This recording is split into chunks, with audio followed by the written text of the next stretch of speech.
Purpose of reproduction. अब जैसे कि हमने इसके पहले वाले में देखा था why is reproduction essential and what is reproduction. तो अब now why the purpose of reproduction is going to happen, why is the purpose to reproduce, right? So correct. So there are 4 features for the purpose of reproduction, that are continuity of species, population organization, variation and life. अब इन चारों point को समझने के लिए just go to an imaginary world that is an island. आप सबको zone सा island सबसे ज्यादा पसंद हो आप वहां पर चले जाइए। अब वहां पर फॉर एग्जांपल आपने सबसे पहले एक ऐसी स्पीशीज देखी जो आपने इससे पहले कभी नहीं देखी, करेक्ट? अब अगर वो स्पीशीज को वहां पे सस्टेन करना है from a longer period of time, for example मैं बोलूं आप 1982 में उस आइलैंड पे गए। अब अगर फॉर एग्जांपल आप 2010 में जा रहे हो तो ये गारंटी है कि वो स्पीशीज स्टिल वहां पर होगी? देयर कुड बी चांसेस कि वो एक्सटेंट हो गई हो। या अगर फॉर एग्जांपल वो कंटिन्यूअस रिप्रोडक्शन करती रहेगी तो डेफिनेटली वो जिंदा रहेगी वहां पे। इसलिए यहां से पहला पॉइंट क्लियर होता है कि अगर कंटिन्यूअस रिप्रोडक्शन होगा तो स्पीशीज जो है उसकी कंटिन्यूटी जो है वो बनी रहेगी। पहला पॉइंट आपको समझ में आया? ओके, नाउ वहां का दूसरा पॉइंट है।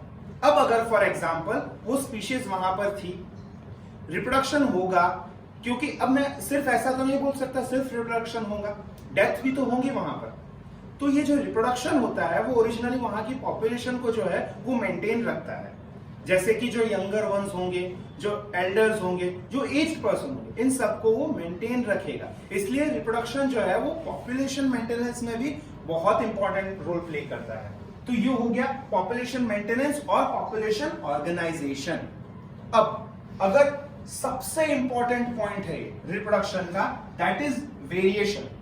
अब अपन जैसे बात करें, we are talking about sexual mode of reproduction, right? So अगर हम सेक्सुअल मोड ऑफ रिप्रोडक्शन की बात करेंगे तो वहां पे वेरिएशन आते हैं और यही सबसे ज्यादा बेनिफिट चीज है, क्योंकि आप सबको पता है बार बार नॉर्मली जो टेम्परेचर है, जो प्रेशर है, वो चेंज होता रहता है। तो हमको उस सिचुएशन में सरवाइव करना पड़ता है और सरवाइव करने के लिए हमको अडेप्ट करना पड़ता है उस फीचर को। तो अडेप्शन के लिए हमारे में वेरिएशन आना जो है वो बहुत ज्यादा जरूरी है। इसलिए वेरिएशन जो है वो इंपॉर्टेंट है and that is only due to reproduction. And the last is life. अब अगर रिप्रोडक्शन होगा तभी तो लाइफ आगे बढ़ेगी। फॉर एग्जाम्पल मैं बोलूं, जैसे वो आइलैंड का एग्जाम्पल लिया था अपन, अगर वहां पे वो जो स्पीशीज थी वो अगर रिप्रोड्यूस नहीं करती तो उसकी लाइफ आगे बढ़ पाती? नहीं ना, खत्म हो जाते वो लोग। तो यही एक फीचर है पूरा। This all are the 4 purpose of reproduction. अच्छे से समझ में आया? अब हम लोग जाते हैं बहुत ही अच्छे टॉपिक पे जो है asexual mode of reproduction. But इसके पहले मैं आपको बता दूं, रिप्रोडक्शन जो है वो 2 टाइप का होता है। One is sexual mode of reproduction and the another one is asexual mode of reproduction. Primarily हम asexual mode of reproduction करेंगे। Again the third point that is remaining is vegetative propagation, but definitely मैं आपको इसके बाद में उसी के बारे में बताऊंगा what is vegetative reproduction, but primarily we should learn about asexual mode of reproduction. अब एसेक्सुअल मोड ऑफ रिप्रोडक्शन को जब हम देखते हैं तो उसकी बेसिकली 3 मेन प्रॉपर्टी होती है जिसकी वजह से वो एक डिफरेंट कैटेगरी में आता है। वो 3 प्रॉपर्टी है uniparental, no fertilisation and mitotic cell division. इन दोनों पे तो आपको एक बार आइडिया होगा भी, बट इसका आइडिया मैं डेफिनेटली तुमको दूंगा। जब हम यूनिपेरेंटल की बात करते हैं इसका मतलब होता है a single parent is involved, मतलब एक सिंगल पेरेंट होगा जिसका वही उसके आगे वाली प्रोजेनी को बर्थ देगा। इसमें ड्यूअल पेरेंट का मर्जिंग होना कोई जरूरी नहीं है। फिर नेक्स्ट है नो फर्टिलाइजेशन। फर्टिलाइजेशन का मतलब क्या होता है? When a male gamete fuses with the female gamete to form a zygote. इसकी वजह से सेक्सुअल मोड ऑफ रिप्रोडक्शन जो है वो डिफरेंट हो जाता है क्योंकि वहां पे फर्टिलाइजेशन होता है। एसेक्सुअल मोड ऑफ रिप्रोडक्शन में फर्टिलाइजेशन नहीं होता है। तो ये 2 प्रॉपर्टी हो गई जो एसेक्सुअल मोड ऑफ रिप्रोडक्शन को अलग करती है सेक्सुअल मोड ऑफ रिप्रोडक्शन से। अब सबसे इंपॉर्टेंट पॉइंट जो यहाँ पे देखने वाला है वो है माइटोटिक सेल डिवीजन। अब माइटोटिक सेल डिवीजन की बात करें तो मैं आपको 11th में लेके जाऊंगा जब आप सेल साइकिल और सेल डिवीजन वाला चैप्टर पढ़ रहे थे। Definitely there are 2 types of cell division. First is mitotic cell division and the another one is meiotic cell division. Right? अब आपने जब आप पढ़ रहे थे meiotic cell division, यानी जब अपन सेक्सुअल मोड ऑफ रिप्रोडक्शन करते हैं तो होता क्या है ओरिजिनली, ये जो अपने क्रोमोसोम होते हैं वो ओरिजिनली पैर में प्रेजेंट होते हैं। अब ये पैर वाले क्रोमोसोम जब स्प्लिट होते हैं और सिंगल सिंगल दो अलग अलग क्रोमोसोम बनाते हैं, दिस इज meiotic डिवीजन। ये होता है मियोसिस में।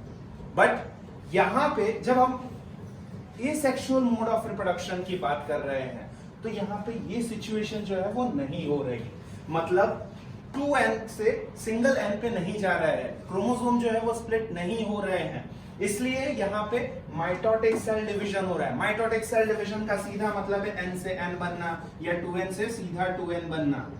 ये n से n मैंने क्यों लिखा है, क्योंकि मैं यूनिसेलुलर ऑर्गेनिजम्स की बात कर रहा हूं और 2n मल्टीसेलुलर ऑर्गेनिजम्स की बात कर रहा हूं। ठीक है, ये एक मेन पॉइंट था जो मुझे आपको समझाना था। अब यहां पे टेक्स्ट बुक में एक पॉइंट वर्ड दिया होगा, वो है clone. Asexual mode of reproduction होगा तो definitely it will produce clone. Clone का मतलब क्या होता है, आइडेंटिकल्स, मतलब कि जैसा पेरेंट दिखेगा वैसा का वैसा उसका ऑफस्प्रिंग दिखेगा, that is clone. So asexual mode of reproduction में हम ऑब्जर्व करेंगे it will only and only produce clone, they are identical to their parents. Okay, so यहाँ पे asexual mode of reproduction तो अपना इंट्रोडक्शन हो गया है। अब डेफिनेटली हम यहाँ पे देखते हैं उसके types. There are many types of asexual mode of reproduction that are fission. Fission में, फिजन का मतलब सीधा क्या होता है, मैं आपको एक आइडिया दे दूं। आपने शायद फिजिक्स में सुना होगा nuclear fusion and nuclear fission. Fusion का मतलब होता है एक बड़े में से स्प्लिट करना, ये होता है फिजन। और फ्यूजन मतलब दो का कंबाइन होकर फ्यूजन बनाना, मतलब एक बड़ा organism banana.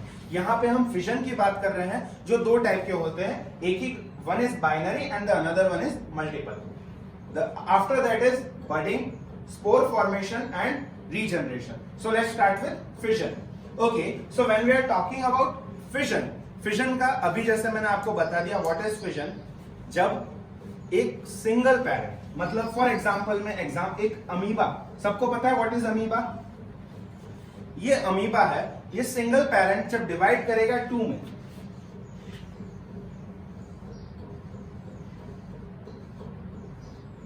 these are two offspring of amoeba, ये होता है बाइनरी फ्यूजन, मतलब एक सिंगल पेरेंट जो है वो दो में डिवाइड कर रहा है, दैट इज बाइनरी फ्यूजन। इसके एग्जांपल में आप यहाँ पे प्लेनेरिया देख सकते हैं। ठीक है, अब इसके बाद में अगर फॉर एग्जांपल मैं मल्टीपल फ्यूजन की बात करूं, ऑब्वियस सी चीज है, अगर बाइनरी फ्यूजन की बात करूं, एक सिंगल पेरेंट है जो दो में डिवाइड कर रहा है, बाइनरी, बाय मतलब दो। मल्टीपल फ्यूजन की बात करूं तो एक सिंगल पेरेंट बहुत सारे में डिवाइड करेगा, सीधी सी बात है। अब यहाँ पे एक एम्स के हिसाब से बहुत इंपॉर्टेंट टॉपिक है, वो ये है कि अमीबा जो है इन अनफेवरेबल कंडीशन मल्टीपल फ्यूजन करता है। ये बहुत इंपॉर्टेंट टॉपिक है, इसको नोट डाउन कर लेना तुम्हारी बुक में। अमीबा जो है वो अनफेवरेबल कंडीशन में मल्टीपल फ्यूजन करता है। तो याद रखना, फिजन हो गया। Budding, when we are talking about budding, the simple definition of budding is the generation of new individual from a small projection. अगर एक बार हिंदी में बता दूं तो एक छोटे से बर्ड से या तो एक छोटे से पार्ट से एक पूरा का पूरा नया ऑर्गेनिज्म का बर्थ होना, that is known as budding. हमारे यहाँ पे एक मेजर एग्जांपल बडिंग का होता है, वो होता है hydra. For example this is an hydra, यहाँ पे ये एक बर्ड निकला हुआ है। This bird can give a new individual and that is known as budding. Okay, so you have seen budding normal in land, but when we are talking about fresh water, we have seen sporangula. This is the example of fresh water in which budding happens through gammules, right? So this is very important, through gammules in fresh water, that is sporangia. It is asked in NEET many a times, इसका ध्यान रखना। अब इसके बाद में जो next point आता है वो होता है स्पोर फॉर्मेशन। स्पोर फॉर्मेशन क्या होता है, सीधे से बता दूं तो स्पोर जो है जब स्कैटर हो जाते हैं तो उसकी वजह से न्यू ऑर्गेनिज्म वहां पे ग्रो करने लग जाते हैं। स्पोर्स जो है वो दो टाइप में एक बॉडी में हो सकते हैं, या तो बॉडी के अंदर हो या तो बॉडी के बाहर हो। डेफिनेशन में अगर मैं तुमको सिंपली बोलूं तो उसको सिंगल वर्ड में बोला जाता है एंडोस्पोरेंजिया एंड एक्सोस्पोरेंजिया। अगर वो स्पोर्स जो है वो बॉडी के अंदर हो, जैसे कि ये कोनेडिया में होता है,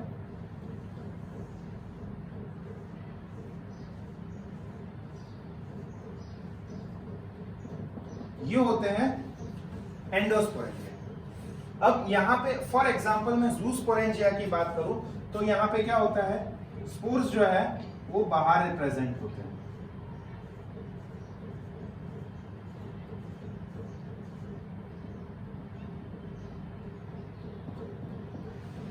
ये होता है ज़ूस्पोर का example, that is an exosporangia and conidia is an endosporangia. ठीक है, अच्छी तरह से स्पोर फॉर्मेशन अगर पता चल गया हो तो बता देना मुझे। एक बार सिंपली बता दो तो सीधे सीधे बोलूं तो स्पोर्स जो है, जैसे फॉर एग्जांपल मैं सीधे से बोलूं, एक part of a flower for example मैंने ले लिया, अगर वो स्कैटर करता है तो वहां पे एक नया इंडिविजुअल जो है वो ग्रो करने लग जाएगा, दैट इज स्पोर फॉर्मेशन।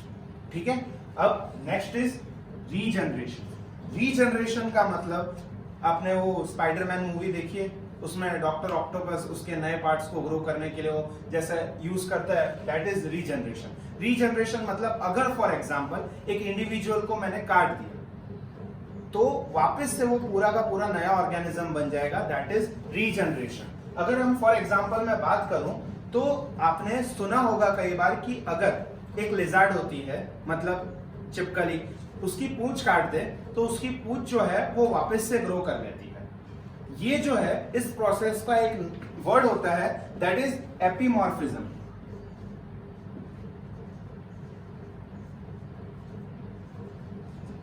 एपीमॉर्फोसिस, ये जो वर्ड है दैट इज डिफाइंड एज जब एक लिजार्ड जो है वो उसकी टेल को अगेन रीजनरेट कर लेती है। ओके, तो ये हो गया सारे मोड ऑफ एसेक्सुअल रिप्रोडक्शन। अब यहाँ पे मैंने बार बार कई बार नीट के पेपर में ये दो वर्ड को बहुत ज्यादा देखा है, इसलिए मैंने तुम्हारे लिए लिख लिया है। One is xeromorphism and the another one is neogenesis. Xeromorphism की बात करें तो नॉर्मली जब एक ह्यूमन एज होती है, अगर वो आदमी उसकी एज से थोड़ा ज्यादा ओल्डर दिखे, मतलब वो थोड़ा ज्यादा बूढ़ा दिखे, तो उसको जीरोमॉर्फिज्म बोला जाता है। और neogenesis is the another word of regeneration. Definitely याद रखना इन सारों को। ये हो गया तुम्हारा asexual mode of reproduction. Now in the next session we will continue with sexual mode of reproduction.